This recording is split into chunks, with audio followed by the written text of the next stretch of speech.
여러분 안녕하십니까? 대전의 한 중학교 여교사가 동성 제자와 수개월 동안 교제를 한 사실을 알고도 교육청이 친한 사제관계라며 아무런 징계도 내리지 않았다는 소식 그제 전해드렸는데요.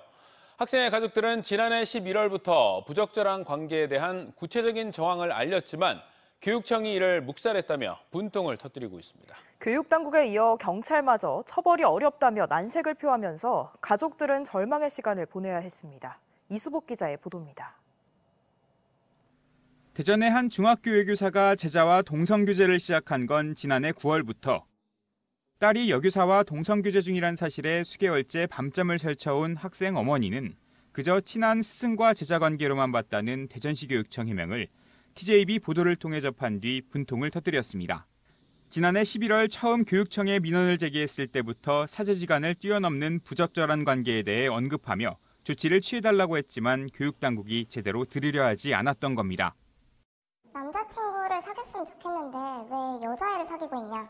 그것도 학교 선생님인데 이렇게 얘기했더니 교육청에서는 그냥 친하겠죠라고만 했어요.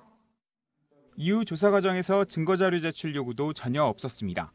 조사가 어떻게 진행되고 있는지도 제대로 공유해주지 않는 모습을 보며 자포자기하는 심정이 되고 말았습니다.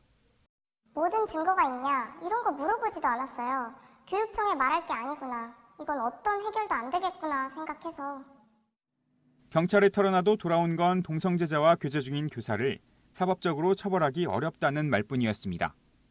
저희가 형사적으로는 죄에 해당할 정도에는 미치지 못한다고 보지만 교사 징계에 대해 소극적이었던 대전시 교육청은 TJB 보도 이후 사건이 공론화되자 뒤늦게 합동조사반을 꾸려 당시 민원을 접수했던 동부교육지원청 등을 상대로 조사를 벌이고 있습니다. 이런 가운데 여교사가 지난 2022년에도 또 다른 여중생 2명과도 부적절한 관계를 맺었다는 폭로가 나온 가운데 사건 당사자들을 불러 사실관계를 확인하고 있습니다. 현재 해당 교사는 병가를 내고 출근하지 않고 있으며 동성교제 사실을 온라인에 유포한 학생들을 경찰에 신고한 것으로 전해졌습니다. TJB도 교사의 입장을 듣기 위해 연락을 시도했지만 답변은 오지 않았습니다. TJB 이수복입니다.